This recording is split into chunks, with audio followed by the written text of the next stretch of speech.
Hello, very good morning dear students. हम ethers में कल पढ़ रहे थे साइट ऑफ क्लीवेज के बारे में कि जब हैलोजन एसिड्स ईथर के साथ रिएक्ट करते हैं तो साइट ऑफ क्लीवेज कहाँ पे होगी, यानी कि आर ओ आर डैश में से कौन सा कार्बन और ऑक्सीजन बॉन्ड जो है वो ब्रेक करेगा। इसकी एक और एग्जांपल मैं आपको देना चाहता हूँ, खास करके जब ऑक्सीजन की एक साइड पे टर्शरी बुटाइल वाला पार्ट हो। तो हाइड्रोजन आयोडाइड मैंने बताया था कि उसमें से जो आयोडाइड पार्ट है टर्शरी बुटाइल से रिएक्ट करके टर्शरी बुटाइल आयोडाइड और CH3O जो है H के साथ कंबाइन करके मीथेनॉल बनाता है। तो इसको मैं बताना चाहूँगा कि ये एग्जैक्टली exactly ऐसे क्यों हुआ, SN1 मैकेनिज्म की हेल्प से। तो ये टर्शरी बुटाइल मिथाइल ईथर है। तो स्टेप वन जो कि स्लो स्टेप है, उसमें हाइड्रोजन आयोडाइड का जो H प्लस है उसके ऊपर इथेरियल ऑक्सीजन का lone pair of electron attack कर देता है। Lone pair of electron attack करने से ये जो ईथर है प्रोटोनेटेड ईथर हो गया, क्योंकि इसमें H प्लस जो है वो ऐड हो गया। आपको बहुत ही बार इस चैप्टर में और ऑर्गेनिक केमिस्ट्री में बताया कि जब भी ऑक्सीजन के ऊपर पॉजिटिव चार्ज होता है तो ये अनस्टेबल हो जाता है, इसलिए ये बॉन्ड जो है ऑक्सीजन पे शिफ्ट कर जाएगा। जब जैसे ही ये बॉन्ड ऑक्सीजन पे शिफ्ट करेगा तो मतलब कार्बन और टर्शरी बुटाइल वाला कार्बन और ये वाला ऑक्सीजन, इसके बीच में जो बॉन्ड है वो ब्रेक कर गया। तो CH3OH जो है वो बाहर निकल गया। चूंकि ये बॉन्ड पूरी तरह से हिड्रोलिटिक क्लीवेज से यहाँ पे शिफ्ट हो गया, तो इस कार्बन पे कौन सा चार्ज आएगा? Positive charge. ये हो गया कार्बोकटाइन। और कौन सा कार्बोकटाइन है? टर्शरी कार्बोकटाइन है। टर्शरी कार्बोकटाइन जो है बहुत ही ज़्यादा स्टेबल होते हैं। तो इतने ज़्यादा स्टेबल होने की वजह से ये जो आयोडाइड है स्टेप टू में फास्ट स्टेप में इस पॉजिटिव चार्ज पे अटैक करके आपको प्रोडक्ट दे देता है। SN1 मैकेनिज्म होता है जिसमें जिसको न्यूक्लियोफिलिक सब्स्टिट्यूशन यूनिमोलिकुलर रिएक्शन कहा जाता है, जिसमें रेट ऑफ रिएक्शन जो है स्लो स्टेप पे डिपेंड करता है। तो रेट ऑफ रिएक्शन जो है स्लो स्टेप यानी इस पे डिपेंड करेगा, और रेट ऑफ रिएक्शन की मोलर कॉन्सेंट्रेशन जो है ईथर पे डिपेंड करेगी। क्लियर है आपको? तो आपको अब ये मैकेनिज्म की हेल्प से ये बताने की कोशिश की गई है कि कैसे जो है वो टर्शरी बुटाइल कार्बोकटाइन बनता है, और जिसकी वजह से आयोडाइड जो है फास्ट स्टेप में इस पे अटैक करता है, और बेसिकली ये कार्बन और ऑक्सीजन, टर्शरी बुटाइल वाला कार्बन और ऑक्सीजन के बीच में जो बॉन्ड है वो क्लीव करता है। ठीक है? तो ये हमारे क्लीवेज वाले रिएक्शन जो हैं वो ऑलमोस्ट फिनिश हुए। तो आगे है कि ये आपकी नॉलेज के लिए बता रहा हूँ कि ये हाइड्रोजन आयोडाइड के जो रिएक्शन हमने इतनी डिटेल में पढ़े हैं, almost one lecture we have taken कि how ether reacts with halogen acids. Halogen acid में मैंने वैसे HBr और HI यूज़ किया है। तो इसकी क्या इंपॉर्टेंस है? तो 1 मार्क का क्वेश्चन वो पूछ सकते हैं, वैसे मैंने तो डिटेल में लिखा है, 1 मार्क का क्वेश्चन पूछ सकते हैं कि ये रिएक्शन जो है एक मेथड जो केमिस्ट ने दिया था उस मेथड का नाम था जीसन मेथड था। उसमें उसने एल्कोक्सी ग्रुप को डिटरमिन करने के बारे में बताया था कि ईथर में कितने एल्कोक्सी ग्रुप हैं, उसमें मिथॉक्सी ग्रुप है, इथॉक्सी ग्रुप है, या कितने एल्कोक्सी ग्रुप हैं, किस तरह के एल्कोक्सी ग्रुप ईथर में प्रेजेंट है। उसके लिए उसने क्या किया था, अगर आप डिटेल भी सुनना चाहते हैं, कि जैसे ये आपको आयोडाइड मिल गया, कोई छोटा आयोडाइड मिल गया, आपको पता ही है कि जब हम हैलोजन एसिड के साथ ईथर के साथ रिएक्शन करते हैं तो आपको आयोडाइड मिल जाता है। तो आयोडाइड जो भी आपको मिलेगा, आपने सिल्वर नाइट्रेट एल्कोहलिक इथेनोलिक, एल्कोहलिक मतलब इथेनोलिक सिल्वर नाइट्रेट सोल्यूशन उसमें डाल देनी है, सिल्वर आयोडाइड बन जाएगा। ये सिल्वर आयोडाइड को वॉश करना है, प्रेसिपिटेट्स मिलेंगे, वॉश करने, प्रेसिपिटेट ड्राई करने, उनको वे करना है। वे करने के बाद फिर आपने ईथर का वे करना है, और जो आयोडाइड बना है सिल्वर आयोडाइड वो वे करना है। उससे हम ये फाइंड आउट कर सकते हैं कि ईथर के मॉलिक्यूल में कितने एल्कोक्सी ग्रुप जो हैं वो प्रेजेंट हैं। तो बेटा ये जो मैंने आपको कराया है, यहाँ से लेके यहाँ तक analytical importance of reaction of hydrogen iodide with ether, ये आपका जीसल मेथड है। तो टाइप 2 का हमारा सेकंड रिएक्शन है ईथर का रिएक्शन डिल्यूट सल्फ्यूरिक एसिड के साथ और कॉन्सेंट्रेट सल्फ्यूरिक एसिड के साथ। डिल्यूट सल्फ्यूरिक एसिड के साथ मतलब वाटर के साथ रिएक्शन कर सकते हैं, तो आपको डाइथाइल ईथर के साथ वाटर का साथ रिएक्शन करेंगे तो दो मॉलिक्यूल इथाइल अल्कोहल के मिल जाएंगे। लेकिन कॉन्सेंट्रेटेड सल्फ्यूरिक एसिड के साथ हीट करेंगे तो एक तो आपको जो है इथाइल अल्कोहल मिल जाएगा और एक आपको इथाइल हाइड्रोजन सल्फेट मिलेगा, ठीक है। लेकिन अगर जो ईथर है उसको आप कॉन्सेंट्रेटेड सल्फ्यूरिक एसिड के साथ जिसको रिएक्ट कर रहे हैं वो सेकेंडरी या टर्शरी है, फिर आपको अल्कोहल नहीं मिलेगा, फिर आपको आइसोब्यूटिलीन मिलेगा। तो मैंने अल्कोहल फिनोल के चैप्टर में भी इस तरह के रिएक्शन बहुत कराए। वहाँ पे ईथर नहीं था, यहाँ पे एच था यानी टर्शरी बुटाइल अल्कोहल था। वहाँ पे भी हम जब कॉपर के साथ हीट करते थे आइसोब्यूटिलीन मिलता था, या पोटाशियम डाइक्रोमेट के साथ ऑक्सीडाइज करते थे तो आइसोब्यूटिलीन मिलता है। तो अगर यहाँ पे आप कॉन्सेंट्रेटेड सल्फ्यूरिक एसिड के साथ इसको हीट करेंगे तो आपको आइसोब्यूटिलीन, और जो छोटा पार्ट है वो आपका मीथेनॉल जो है वो बन जाएगा। PCl5 का रिएक्शन इसका ईथर के साथ बिल्कुल अल्कोहल जैसा है, क्योंकि ईथर अल्कोहल का चैप्टर का एक पार्ट ही है। ईथर और अल्कोहल आइसोमर्स होते हैं, फंक्शनल आइसोमर्स होते हैं। इनके फंक्शन ग्रुप जो है वो डिफरेंट ज़रूर होते हैं, पर दो पर्टिकुलर कंपाउंड, एक आप इथाइल अल्कोहल ले लीजिए और डाइमिथाइल ईथर ले लीजिए, दोनों का मॉलिक्यूलर मास जो है सेम होता है। देखिए जैसे ये है C2H5OH, ये अल्कोहल हो गया, ये है ईथर CH3OCH3, ये अल्कोहल है, ये ईथर है। तो ये फंक्शनल आइसोमर्स हो गए। इसमें भी दो कार्बन है, इसमें भी दो कार्बन है, इसमें 6 हाइड्रोजन है, इसमें भी 6 हाइड्रोजन है, एक ऑक्सीजन है, एक ऑक्सीजन है। सो ये एक दूसरे के फंक्शनल आइसोमर्स हैं, तो इनके कुछ रिएक्शन आपस में मैच भी कर सकते हैं। इनका मॉलिक्यूलर मास जो है वो सेम होगा, क्योंकि इनका मॉलिक्यूलर फॉर्मूला जो है वो सेम है। क्लियर है बच्चा? तो ईथर जब PCl5 के साथ रिएक्ट करेगा तो आपको दो मॉलिक्यूल इथाइल क्लोराइड के और एक POCl3 मिल जाएगा। और उसके बाद अगर ईथर एसिड क्लोराइड और एसिड एनहाइड्राइड के साथ रिएक्ट करेंगे, सेम जैसे अल्कोहल में था, आपको अल्काइल हैलाइड और एस्टर, और जब एसिड एनहाइड्राइड के साथ रिएक्शन करेंगे तो फिर आपको सिर्फ एस्टर ही मिलेगा। और यहाँ पे जो एस्टर मिल रहा है वो है इथाइल एसीटेट, और यहाँ पे जो हमने एनहाइड्राइड लिया है वो है एस्टिक एनहाइड्राइड। आप अल्कोहल के चैप्टर में जाके देखिए तो वहाँ पे अल्कोहल का रिएक्शन जब इसके साथ किया था तो वहाँ पे भी आपको प्रोडक्ट जो है एस्टिक एसिड के अलावा एस्टर मिला था।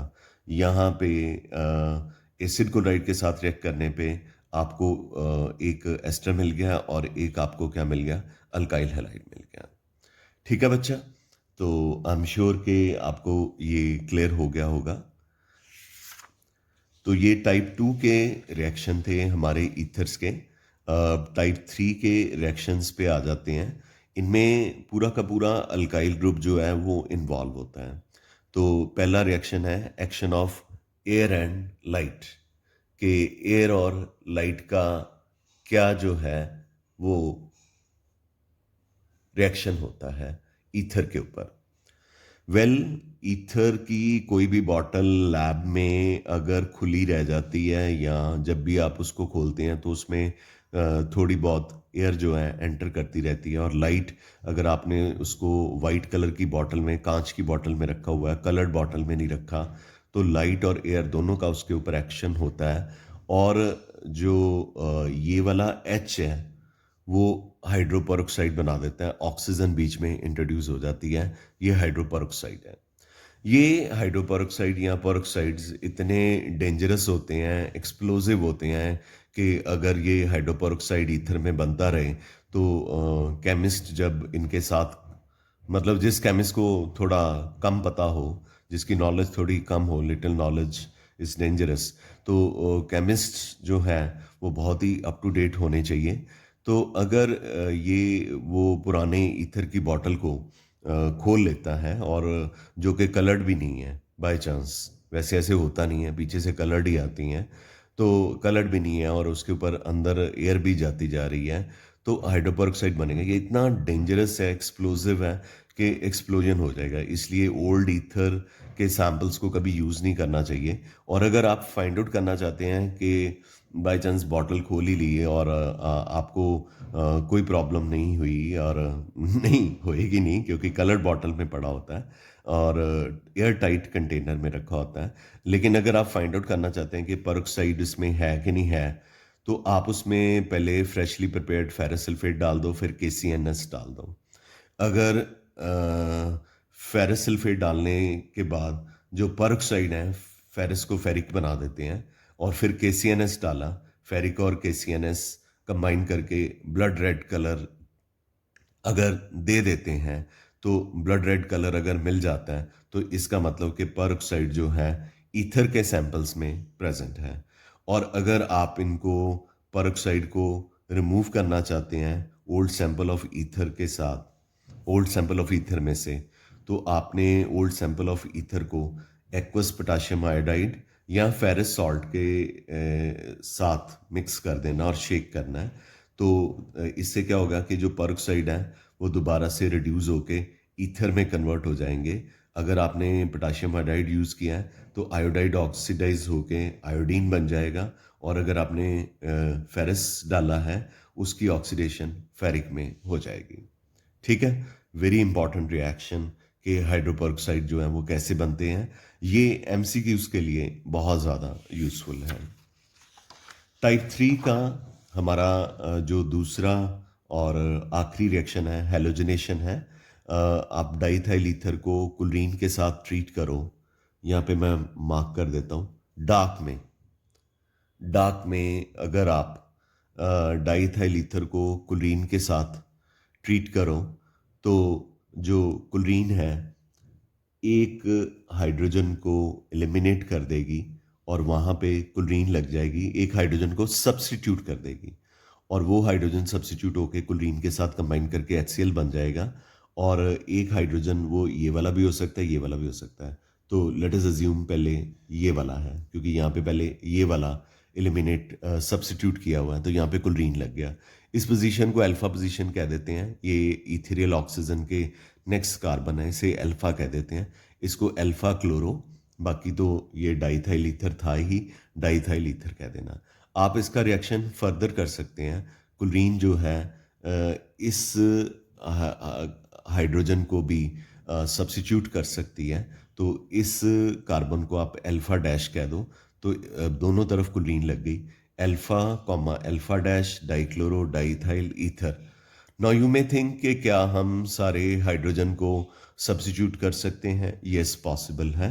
ये ऐसे पॉसिबल है अगर आप डाइथाइल ईथर को एक्सेस ऑफ क्लोरीन के साथ ट्रीट करते हैं लाइट की प्रेजेंस में, तो पर क्लोरो डाई इथाइल ईथर, तो 10 के 10 हाइड्रोजन जो हैं एलिमिनेट हो गए, सब्स्टिट्यूट हो गए। 3 + 2 5 और 5 इस तरफ 10, तो 10 जो सब्स्टिट्यूट हुए हैं उनको 10 क्लोरीन ने किया, तो नेचुरली 10 HCl आपको साथ में मिल जाएगा।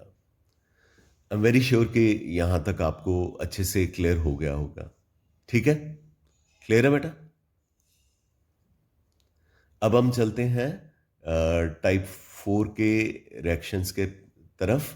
टाइप 4 के जो रिएक्शंस हैं वो इलेक्ट्रोफिलिक सब्स्टिट्यूशन रिएक्शंस हैं। इलेक्ट्रोफिलिक सब्स्टिट्यूशन रिएक्शन जो है ये अल्कोहल की तरह ही होते हैं और ऑर्थोपैरा डायरेक्टिंग होते हैं। जैसे ये अल्कोक्सी ग्रुप बेंजीन पे लगा है तो ये इलेक्ट्रॉन डोनेटिंग है, ये इलेक्ट्रॉन डोनेट करेगा तो यहाँ पे डबल बॉन्ड बन जाएगा। तो उसके बदले में बेंजीन के डबल बॉन्ड को ऑर्थो पोजीशन पे शिफ्ट करना पड़ेगा। तो ऑर्थो पोजीशन पे इलेक्ट्रॉन डेंसिटी इंक्रीज कर जाएगी। तो आने वाला जो पॉजिटिव चार्ज है वो या तो ऑर्थो पे अटैक करेगा। तो अगर ये बॉन्ड अंदर चला जाता है, ये इलेक्ट्रॉन दो डॉट्स और एक नेगेटिव चार्ज अगर ये अंदर चला जाता है और तो ये बाहर आ जाएगा, बिकॉज कार्बन की वैलेंसी नहीं तो यहाँ पे 5 हो जाएगी। कैसे 5 हो जाएगी? एक एक बॉन्ड अंदर आ रहा है, दो दो ये हैं, चार। हाइड्रोजन हर बेंजीन में हर कार्बन पे लगा होता है, तो यहाँ पे कार्बन हाइड्रोजन भी है, 5 हो जाएंगे। इसलिए इसको बाहर आना पड़ेगा। तो पैरा पोजीशन पे इलेक्ट्रॉन डेंसिटी इंक्रीज कर जाएगी। अब अगले रेजोनेटिंग स्ट्रक्चर में ये अंदर चला जाएगा और जो अंदर वाला बॉन्ड है वो ऑर्थो पोजीशन पे शिफ्ट हो जाएगा। तो ऑर्थो पोजीशन पे इलेक्ट्रॉन डेंसिटी फिर से इंक्रीज हो गई है। चूँकि ऑर्थो पोजीशन पे इलेक्ट्रॉन डेंसिटी फिर से इंक्रीज हो गई है, तो डेफिनेटली जो पॉजिटिव चार्ज है वो ऑर्थो पे ही अटैक करेगा, यानी कि इलेक्ट्रोफाइल ऑर्थो पोजीशन पे अटैक करेगा। अब ये अंदर जाएगा तो बेंजीन रिंग में ये वाला जो कार्बन है उसके साथ 5 बॉन्ड हो जाएंगे। तो फिर ये वाला जो डबल बॉन्ड है ये अपनी पोजीशन पे ऑक्सीजन पे वापस चला जाएगा। ऑक्सीजन पे जो पॉजिटिव चार्ज है वो सब्सिडाइज कर ख़त्म हो जाएगा और उसके ऊपर lone pair of electron oxygen पे कंप्लीट हो जाएंगे। तो ये दोबारा से एल्कोक्सी बेंजीन बन गया। लेकिन टोटलिटी में हम ये बताना चाहते हैं कि ये स्ट्रक्चर नंबर 2, 3, 4, फर्स्ट और 5 एक जैसे ही हैं। सेकंड, थर्ड और फोर्थ स्ट्रक्चर जो हैं उनमें ऑर्थो, पैरा और ऑर्थो पोजीशन पे इलेक्ट्रॉन डेंसिटी जो है वो आ रही है। इलेक्ट्रॉन डेंसिटी की वजह से जो आने वाला इलेक्ट्रोफाइल है, यानी कि जिसके ऊपर पॉजिटिव चार्ज होता है, वो या तो ऑर्थो पे, वो ऑर्थो और पैरा दोनों पे अटैक करेगा, दोनों का मिक्सचर मिलेगा। वो बात अलग है कि ऑर्थो पे जो कंपाउंड मिलेगा वो माइनर होगा, यानी कि कम क्वांटिटी में होगा, बिकॉज ऑफ द रीज़न कि ये दोनों एक दूसरे को रिपेल करते हैं, स्टीरिक हिंड्रेंस होती है।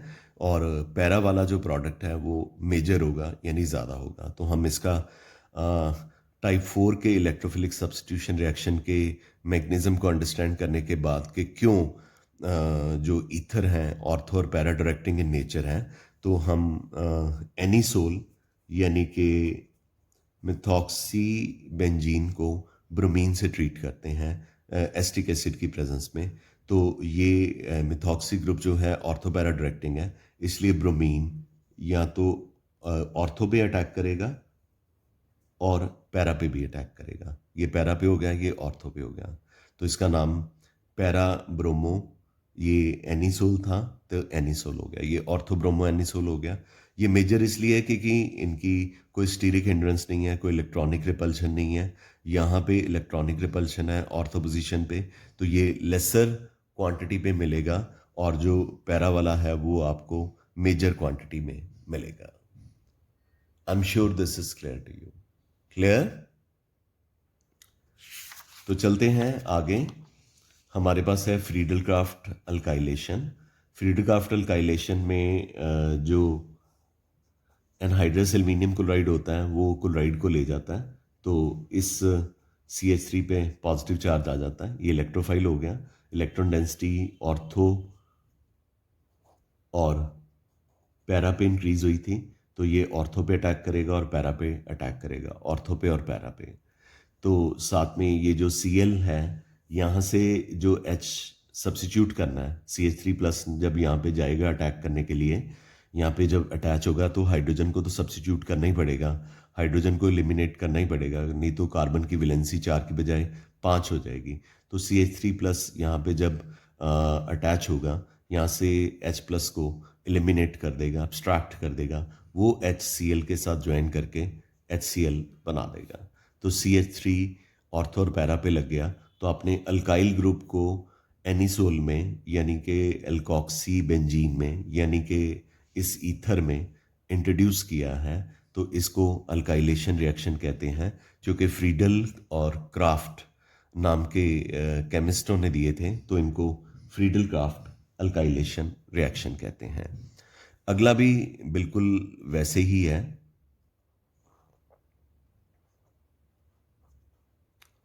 नेक्स्ट है Friedel craft acylation. Friedel craft acylation में बी जो ये क्लोराइड वाला बॉन्ड है ये ब्रेक कर जाता है और इस कार्बन पे पॉजिटिव चार्ज आ जाता है। और ये क्लोराइड जो है जब ये CO ऑर्थो और पैरा पे अटैक करने के लिए जाएगा तो यहाँ से जो H एलिमिनेट होगा Cl के साथ ज्वाइन करके क्या बना देगा, HCl को एलिमिनेट कर देगा। ये रिएक्शन भी एनहाइड्रस एल्यूमिनियम क्लोराइड की प्रेजेंस में हो रहा है और ये जो ग्रुप है, इतना सा पार्ट जो है, इसे असाइल ग्रुप कहते हैं। तो इसलिए इस रिएक्शन का नाम फ्रीडल क्राफ्ट असाइलेशन रिएक्शन है। नाइट्रेशन पे चलते हैं। सल्फ्यूरिक एसिड और नाइट्रिक एसिड कॉन्सेंट्रेटेड दोनों की प्रेजेंस में नाइट्रेशन होती है। तो इसमें जो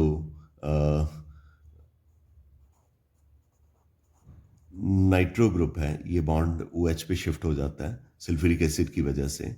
नाइट्रो ग्रुप पे पॉजिटिव चार्ज आ जाता है तो ये पॉजिटिव चार्ज ऑर्थो और पैरा पे अटैक करता है। ऑर्थो पे नाइट्रो लग गया, पैरा पे नाइट्रो लग गया और ये जो OH है यहाँ से जब जब नाइट्रो यहाँ पे अटैक करेगा तो यहाँ से H भी निकलेगा। HOH से कंबाइन करके क्या बना देगा, वाटर बना देगा। ठीक है, तो ये था हमारा रिएक्शन जिसे कहा जाता है nitration reaction. I am sure कि आपको ये क्लियर हो गया होगा। तो आई विश के आपको ईथर के तीनों लेक्चर जो हैं वो समझ लग गए होंगे। छोटा सा पार्ट था, ये अलग से कोई चैप्टर नहीं है, ये अल्कोहल फिनोल का पार्ट ही है। लेकिन हमारा ये काम करने के बाद ईथर जो है वो डिटेल में फिनिश हो गया। इसके जो MCQ पॉइंट ऑफ व्यू से जो क्वेश्चन बनते थे, जैसे जी सेल मेथड, जैसे हेलोजनेशन, जैसे कि साइट ऑफ क्लीवेज वाला पार्ट, वो मैंने सारे आपको कवर करवाने की कोशिश की है। तो that is all, we call it a day. Love you all. I am sure you have understood this nicely. See you tomorrow. Thank you. Have a great day.